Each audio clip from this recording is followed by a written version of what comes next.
Hey guys, it's Nick and Zach. We've been playing Kendama for over 12 years, 10 at the professional level. We've gone to over 10 countries to play and compete in Kendama, and these are the top 5 lessons we have learned in the past 12 years as Kendama players. Lesson number 1, progression is not linear. Comes a point in time in everybody's Kendama journey where they're just skyrocketing progress, whether it be when you first start trying Kendama out in general, you keep going, you lighthouse in, cups, birds, stalls, maybe you get your first airplane, lighthouse, lunar. These tricks are all coming out at an alarming rate and it's going up and up and up. Or even when you're more experienced, even at Nick and I's level where we're just taking the time to learn one new specific trick. Obviously when you learn a new trick, there's so many possibilities. So again, the progression keeps going up and up and up and up super fast, but in reality what happens is that type of progression doesn't last forever.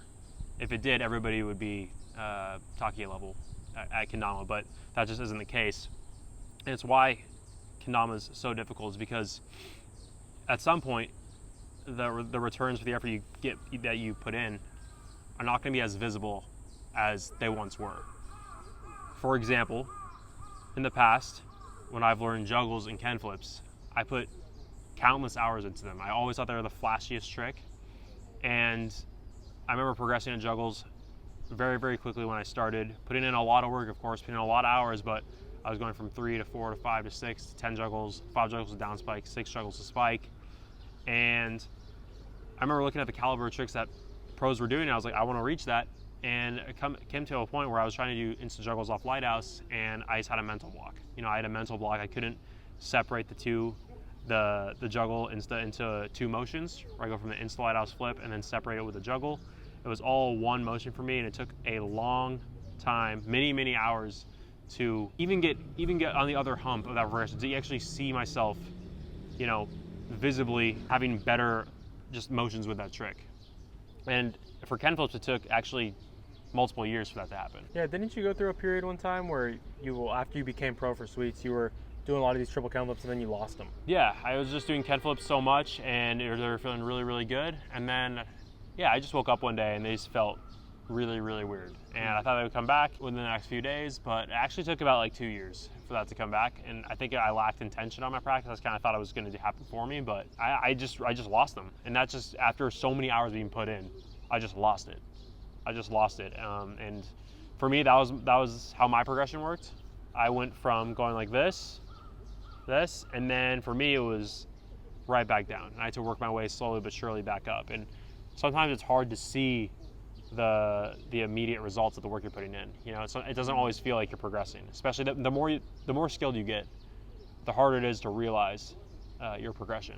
Yeah, diminishing returns, a real thing. That's one of the biggest things that you just commented on, what you just said. Like the better you get, the harder it is to realize how good you're actually getting, and the amount of time you're putting in, it's not always going to translate out just like it used to. It's not going to be like immediate gratification, immediate reward. You're going to have to put in more and more and more for less and less and less the better you get over time. Mm-hmm. And I just think of that image of you're 5 inches away from gold, someone's just mining away for gold. You're so close to it, you're an inch away, but you might give up and go home and quit. But that's what it's like when you get really, really good. You're putting so much more effort in. The stone becomes that much more harder to break through when you're mining for that gold. And it's a long journey filled with progress that's going to take longer than others, maybe short. Not everybody progresses at the same rate. Mm-hmm. For me, it took longer to get better at tricks compared to other people. For me, it also took less time to get better at certain tricks than other people. It's different for everybody, and it comes down to a lot of different factors. But at the end of the day, one thing that's similar for everybody is progress is not linear. Yeah, and even though progress is different for everybody, it's up to everybody just how many hours they put in. It's gonna be different, but as long as you put in the hours, it's gonna come. It's like a video game. When you're level 1, to level up to the next level, it takes 5 experience points, 10 experience points, 15 experience points. But the better you get, the more experience points it actually takes to see that visible change in emblem, change in symbol, to see the next improvement. Like, I am the next rank. That's because you spent 200,000 experience points to get there. And that's what it feels like in Kendama. You can take so long, and then one day it's going to be so evident to you. But most of the time it's just down in the trenches, and you're just working. Lesson number 2: events are king. Events are everything for every single player. Once you experience them once, you can't go back. You must go to the next one. That's just a feeling we all share. I put events on a pedestal for a number of reasons. First is the connection, the feeling of, wow, this community is real. Some of us go to competitions to win and compete and get that experience of playing Kendama under pressure. But that's just 20% of it at the end of the day, maybe less for more people than I think. But it's all about the connections and realizing, whoa, this community actually exists. Me coming from a small town, like, so for example, let's say I didn't have you, I didn't have anybody, jamming by myself for years on end, just watching everyone online, going to my first Battle of the Border, my first NACO, my first event in the US, to see other players in real life play Kendama, the thing that I love to do, and to share this common passion. It's a feeling that is very, very rare, I'd say, among anybody that exists. It's hard to find a group of people that share a common interest with you, and especially with Kendama when we're so far spread out and there's a community that's all over the world, but we're all over the place. It's sometimes not as easily accessible to those out maybe in the countryside or those with very few people in their town. It's not like everyone plays Kendama. And so when I go to these events, I love the competition aspect, me as a competitive player, but more so than anything, I love reconnecting with my friends that I only get to see once, twice, 3 times a year, and go on these trips with them, experience new cultures, new people, new environments. It's just a whole experience. I think of the competition as a day, but I'm always just thinking, wow, cannot wait to go on this 5-day trip and experience it with my friends from across the entire world, thanks to a shared passion, Kendama. Yeah, and to go off that kind of connection aspect, it's amazing how much inspiration you can gather from the weekend. I've gone to so many events in my life, and especially when the first time I would start to go to events, especially outside my own state, go to an event, come back with a completely new energy for Kendama and for life. I mean, it literally is new energy for life at that point, because you go to these events, you not only meet hundreds of players who are just like you, who share the same love for Kendama, but also you end up playing so much. You end up playing so much every single day. Every single day, it's a Kendama event. 2 days event, 3-day event, you're probably there for 3-4 days. Every single hour, it's like, all right, if you're not sleeping or eating, it's pretty much you're just playing Kendama. And with all these different players of different play styles and different skill levels than you, and you can't help but just eat it all up and take inspiration from everybody and add a new style to your own play, or get inspiration to try a trick that you never would have tried if you haven't seen a person do it, and then realize you're actually closer than you think. On top of that, you're accumulating probably 3 to 4 times as many hours in a day as you play Kendama regularly. Coming out of that weekend not only as with a heightened energy for life, but you actually come out of that weekend with an amazing new amount of skill. It's like a time chamber for your skill. It's like a Dragon Ball Z time chamber at events. It's like you literally just play Kendama all day, every single day, and you see what's actually possible. You come home, you're ready to learn and lace a whole bunch of new tricks that you wouldn't have ever tried prior, or ever would have been inspired to try prior. Yeah, events equal fast track to progression, fast track to connection, and just overall the utmost heightened experience of what it means to be a Kendama player and enjoying it. Yeah. Lesson number 3, your worst tricks can easily become your favorite tricks. I actually had the experience with this recently, and I almost forgot because it took me quite a few months to actually tackle one of my weaker links again in Kendama. But at the start of this year, stun plane fast hands was one of my worst tricks, one of my most feared tricks, because of the uncomfortability and because it was insane, because I didn't feel, it felt weird for me to try because I was so good at stun plane flips, but I couldn't get a single fast hand consistently. And I just wanted to stay away from that trick because it was so uncomfortable, and I just wanted nothing to do with it. But once I actually challenged myself to face this trick, like, okay, you know what? This is a trend now. More and more people are doing it. I really, really, really want to learn it. It looks super fun. I'm gonna actually put the work in past that uncomfortable period. And it took a little bit. It definitely took a couple hours. But once I was able to get over that hill, there's always a hill. There's always a hill to climb. We all have our favorite tricks. We all have our ones that we stay away from, and we stay away from them because we're not good at them. We stay away from them because they don't feel good to land. We're not enjoying them because we're not good.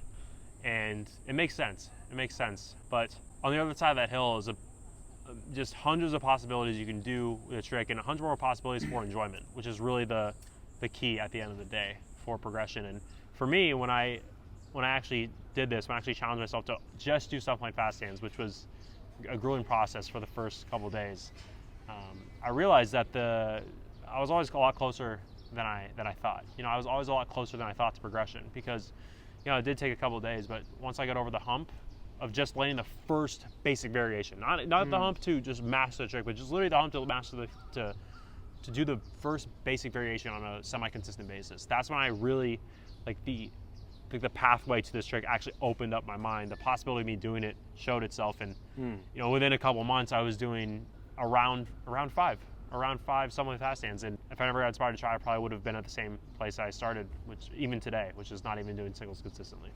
Yeah, I've had the same experience with gunslingers.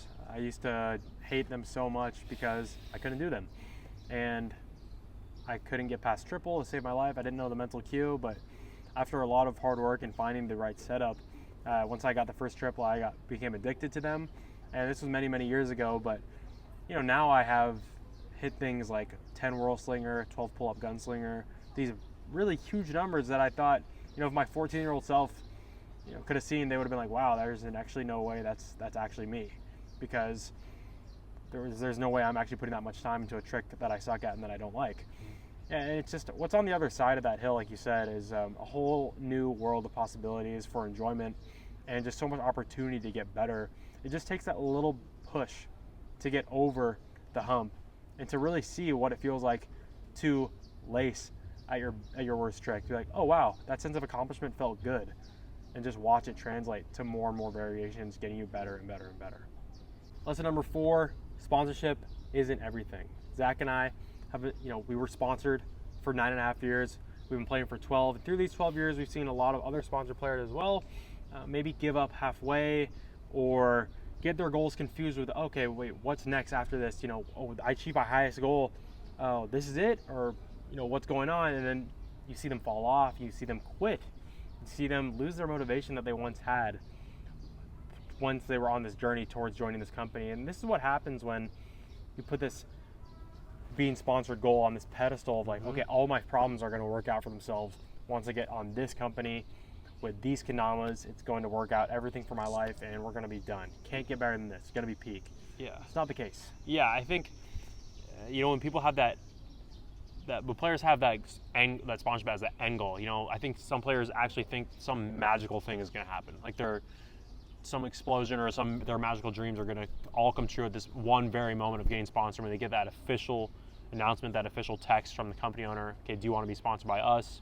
All of this stuff, something crazy is going to happen. And in reality, of course, it's an amazing opportunity. It's an amazing opportunity, especially if that player is generally connected with the players on the team and in line with the values and mission of the company as well. But apart from that, that is really not an endpoint by any means. It's more so another starting line, because the work doesn't end there. Actually, the opportunities that come with sponsorship and this new path that you now have granted access to, it's the beginning of a new journey. I think a lot of players that we've seen have, like you said, quit right as they've gotten sponsored. They've lost inspiration right at the moment that it now matters most. That matters most to really propel your journey forward in a not only productive way for you as a Kendama player, but in a productive way for the community. Now you have a bigger influence, bigger impact on the community. You're getting now free Kendamas, now travel to different events and more entry for different events, more opportunity to put on for yourself and represent yourself as a professional Kendama player, and also represent a company that you hopefully really, really enjoy and love and want to spread them to the world as well. So, and that has all of its own challenges and all of its own obstacles and all of its own experiences unique to that journey.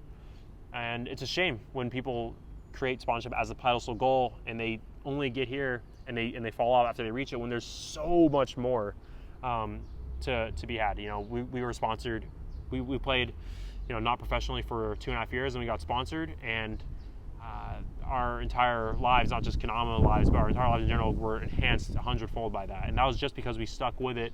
We continued to grind not only just as hard as we did before, but actually even harder all throughout our life consistently to experience those true benefits that sponsorship can bring you. It can bring you a lot of these open doors, but you still have to walk through them yourself. It's not everything is going to happen for you on accident. You still have to work for it. Lesson number 5, the best players are those who enjoy kendama the most. After a couple years, once I'm in the pros now, I'm starting to compete. I'm looking at all these players who are far and away, beyond me in skill. And I'm looking at them and I'm just thinking, wow, they put in a lot of grueling hours to get there. They grinded super, super hard to get there, and they must have sacrificed a lot of their, enjoyment. I thought it actually was kind of a little bit of a sacrifice. People forcing themselves to play, putting in work even when they didn't want to, and as I've been able to progress in kendama and throughout the years, I've realized more and more that it's actually quite the opposite. It's quite the opposite.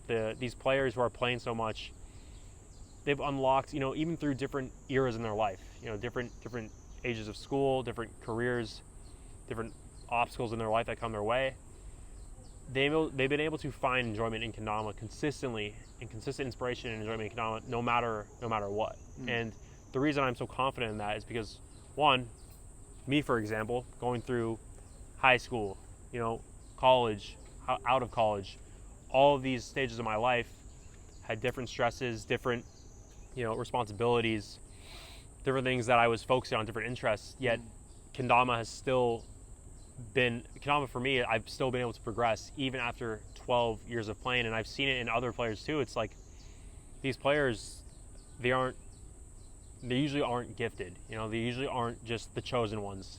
They're really putting in the work so much, but you can see on their face, especially those who have been playing for longer than just a couple years. Ones who have been playing 6, 7, 8 years, over a decade, they wouldn't be in this if they didn't enjoy it. You can force yourself to do something for so long, but it's really, if you don't enjoy it, you're just not going to do it. You're not going to continue. Yeah. And that's the biggest thing. For a lot of players, to become the best, you just got to play longer than other people. Yep. It's a matter of time. It's a matter of time put in, but also just outlasting them. It's a war of attrition, right? I was never the best at my school. I was never the best in Washington. I was always just, there's always some people better than me around me. And before you know it, these people, unfortunately, they fall off. Something, maybe they like a different thing in their life. They take other interests, and I just kept playing, kept sticking with it because I loved it so much. I enjoyed it more than everybody, and it got me to the highest point in kendama, winning the championships winning the World Cup, winning championships around America. These things just came as a byproduct of my enjoyment for the game.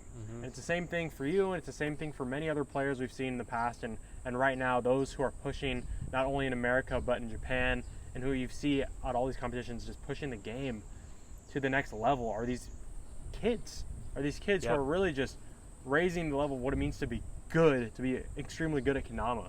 We're seeing 100 taps, we're seeing 250 turntables. These are freaky numbers that we never even could even imagine, not even as a joke when we started. So, these players have been playing for a long time, just like us, and just like you said, the reason being, it just comes down to enjoyment. They just enjoy it more than most.